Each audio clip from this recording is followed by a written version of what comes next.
Det vi skal arbejde med, det er at få nogle frontend-teknologier til at arbejde sammen, så vi går fra kontrol til styring i vores vandsystemer.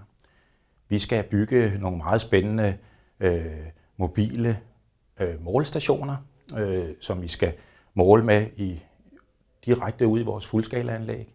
Og så skal vi kombinere signalerne herfra med det nyeste inden for software og programmer, som kan udtale sig om, hvordan vandet strømmer ned i vores systemer. De ting skal vi få til at snakke sammen. Og vi har samlet en rigtig god gruppe af både vandforsyninger og universitetsfolk og nogen, der er rigtig skrappe til de her store dataprogrammer til, hvordan vandet flyder i vores store systemer. Og fondens motivation. Projektet giver forsyningerne mulighed for at være et skridt forud for en vandforurening i forsyningsnettet, så de kan reagere hurtigt og dermed effektivt begrænse eventuelle skader. Dette kommer ikke kun borgerne til gode, men skaber også bedre drift og kvalitetssikring for forsyningerne.